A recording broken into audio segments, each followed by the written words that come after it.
In the world of racing, few names shine as brightly as Aaron Kaufman. Known for his incredible talent and passion behind the wheel, Aaron was on a fast track to success. But behind the thrill of racing, there's a story that few know. The heartbreaking tragedy that changed his life forever. What happened that altered the course of his journey in ways no one could have predicted? Was it the price of fame or something deeper? Stay with us as we uncover the untold tragedy that rocked Aaron Kaufman's world and left everyone asking, what if? Aaron Kaufman wasn't just a mechanic on Fast and Loud. He was the mechanic. A fan favorite, a creative force, and arguably just as crucial to the show's success as Richard Rawlings himself, Aaron helped turn the Gas Monkey Garage into a cultural icon. His passion for building cars, his signature beard, and his no-nonsense approach to craftsmanship made him instantly recognizable to viewers around the world. But then, out of nowhere, he left. No warning, no real explanation. Fans were stunned. How could someone so essential walk away from such a successful show? Why would he turn his back on something he helped build from the ground up? What really happened behind the scenes? Let's take a closer look at the story no one saw coming. Aaron's sudden departure didn't just raise eyebrows, it sent shockwaves through the entertainment industry. It wasn't just about losing a cast member, it was about losing the heart and soul of Fast and Loud. The show was built on the chemistry between Aaron and Richard. Viewers tuned in for more than just car builds. They came for the dynamic duo. There was an authenticity in their interactions, a sense that despite the stress and the deadlines, these two genuinely got along. That kind of connection is rare in reality TV, and it's even rarer to maintain it under the intense pressures of production. That's why when Aaron announced he was leaving, people didn't know what to think. There weren't any public feuds or scandals, no signs of discontent, just a quiet but seismic exit. But Aaron wasn't the first to walk away from Fast and Loud. Before him, Tom Smith and Jordan Butler, two other beloved members of the Gas Monkey Garage, also made their exits. Their departures didn't cause quite the same uproar as Aaron's, but they were still significant. These weren't background mechanics, they were skilled craftsmen who brought personality and humor to the show. Fans noticed when they were gone. And just like with Aaron, the reasons for their exits weren't immediately clear. As Aaron Kaufman's departure continues to stir questions, many fans are left wondering if there were underlying tensions brewing behind the scenes. Was there a personal rift between Aaron and Richard that no one saw coming? Or were there other factors, like a desire for creative freedom, or even a life-changing opportunity, that led to his decision? The mystery deepens when you consider how tight-knit the Gas Monkey Garage team seemed. Aaron's bond with Richard was one of the cornerstones of the show's success, so why would he leave it all behind without so much as a hint? But the questions don't stop there. While Aaron's exit was dramatic, it might not be the full story. As we look back on the show, it's clear that Fast and Loud has always had a revolving door of team members, each departure leaving fans in suspense, wondering what really happened. Were there more behind-the-scenes conflicts than viewers realized? Or was there an even bigger reason for the shakeup that had yet to be revealed? The truth could be more shocking than we ever imagined. And just when we thought we knew everything about Aaron's journey, we discovered that his departure might have been just the beginning of a larger narrative. What's next for Aaron Kaufman, the man who became a household name through a Fast and Loud? Could his next move surprise us even more than his exit from the Gas Monkey Garage? You won't believe what he's up to now. Rumors swirled online like wildfire. Whispers turned into theories, and theories evolved into debates across forums, fan pages, and comment sections. What really happened to Tom Smith and Jordan Butler? Some said they were burned out, that the brutal filming schedule and grueling hours had finally caught up with them. Others floated the idea of internal drama, suggesting friction with producers or even Richard Rawlings himself. For weeks, the truth was elusive, and to many fans, the very idea of the two leaving Fast and Loud felt inconceivable. Tom and Jordan weren't just side characters, they were staples, familiar faces whose presence gave the show its humor, its grit, and its heart. To understand the reaction, you have to understand the phenomenon of parasocial relationships. It's a term psychologists use to describe the one-sided emotional bonds people form with media figures. You laugh with them, you root for them, you spend hours watching them grow, even if they have no idea who you are. And when those people suddenly disappear, it can feel personal. That's exactly what happened here. Fans didn't just lose two mechanics, they lost what felt like friends. And in the emotionally immersive world of reality TV, that kind of loss stings. Eventually, the truth began to surface. In an interview with TMZ, Tom Smith broke his silence and dropped a bombshell that recontextualized everything. He and Jordan didn't quit. They were fired. And the incident that led to their dismissal was as surprising as it was petty, at least on the surface.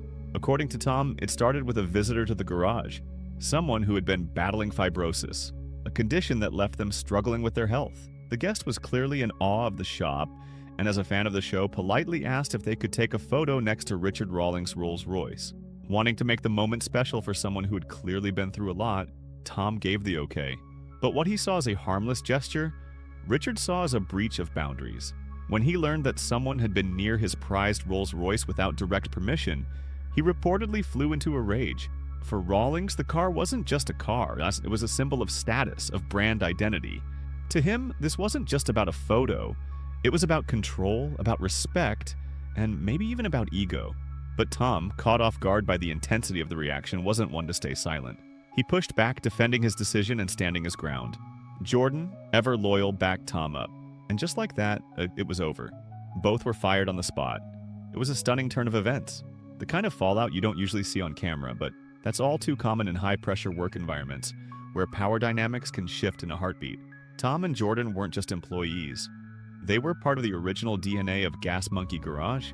Their chemistry, their banter, their genuine love for the work gave the show much of its early charm. Losing them felt like losing a piece of what made Fast and Loud. Well, Fast and Loud. But the story didn't end there, not even close.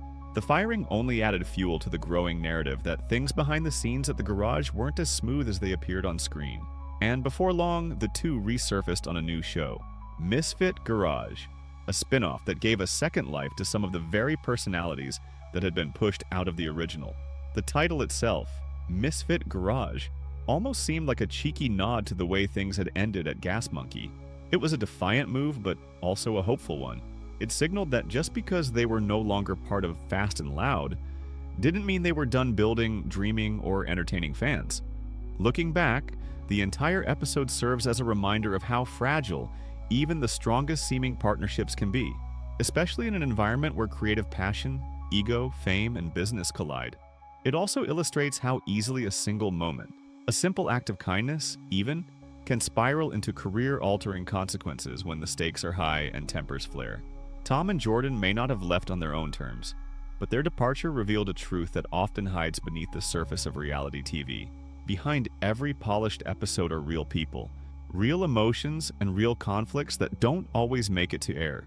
As the dust began to settle from Tom and Jordan's shocking firing, fans couldn't help but wonder, was there more to this story than met the eye? Was this really just a moment of misplaced kindness? Or was there a deeper, more complicated drama at play? Some insiders started hinting that the tension at Gas Monkey Garage had been brewing for months, perhaps even years. And as more whispers leaked out, fans were left questioning what really happened behind closed doors. Was the fight over the Rolls-Royce just the tipping point? Or was it merely the final straw in a much larger series of events? In the midst of all this, Tom and Jordan's new venture, Misfit Garage, began to take off. But even as they moved on to new opportunities, the shadow of their departure from Fast and Loud lingered. Would they ever fully escape the tension that had marked their exit? Would they rebuild their careers, or would the drama of their departure follow them for years to come? And, perhaps more importantly, how would Richard Rawlings react to their new success? The road ahead for everyone involved seemed full of potential twists and turns, but the lingering question remained. Had anyone truly learned from the chaos that had unfolded? Only time would tell. Which brings us back to Aaron, not the TV personality, not the bearded right-hand man at Gas Monkey Garage, but the person behind the camera. His departure from Fast and Loud wasn't the result of some dramatic falling out or a climactic moment of tension caught on tape. In fact, it was almost the opposite. It was a quiet decision, a thoughtful, deeply personal one. But make no mistake, just because it didn't involve slamming doors or heated arguments, doesn't mean it wasn't significant. Sometimes the most meaningful choices are made in silence behind the scenes, long before the audience catches on. For years, Aaron had been the soul of Fast and Loud, the calm counterbalance to Richard Rawlings' high-energy persona.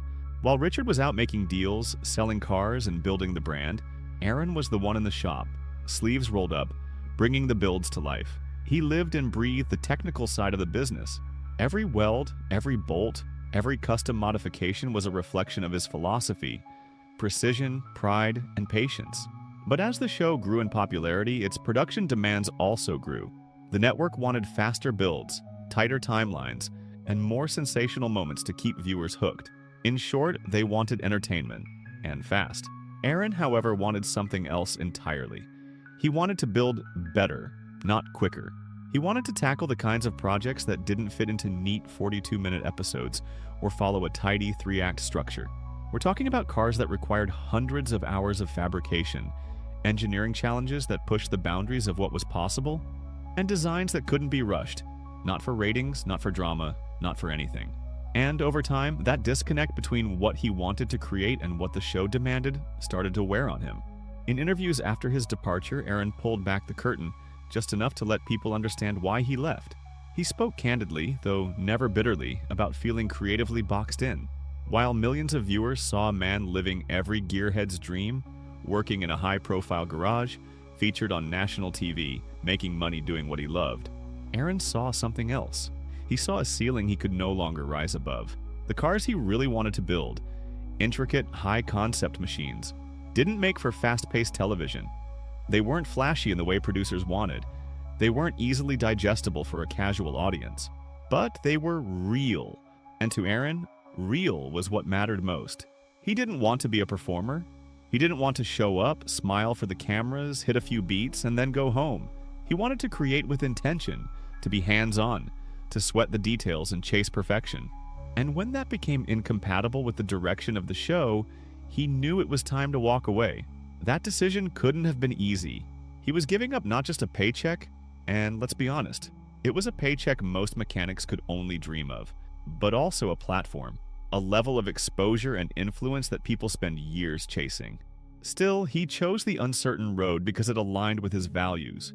But there's another layer to this story. Behind the scenes, there were growing tensions, or at least growing differences, between Aaron and Richard. Publicly, the two kept things respectful. They'd been through too much together to throw it all under the bus.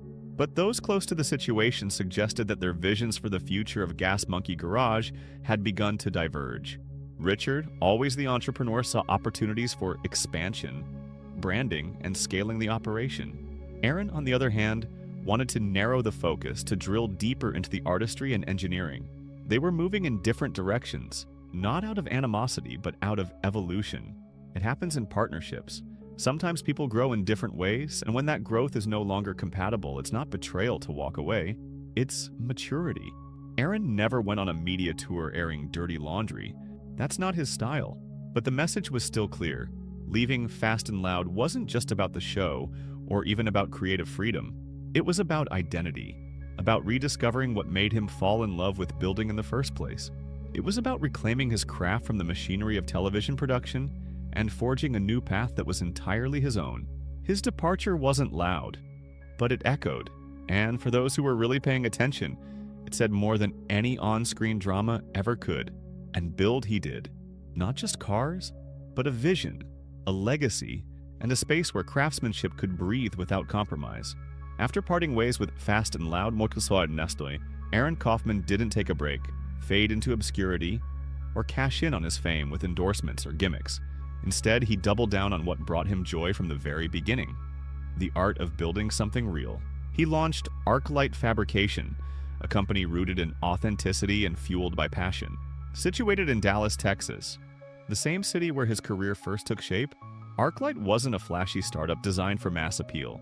It was a deliberate, focused endeavor with one goal: to specialize in vintage Ford trucks, particularly the overlooked and underappreciated models from 1957 to 1979.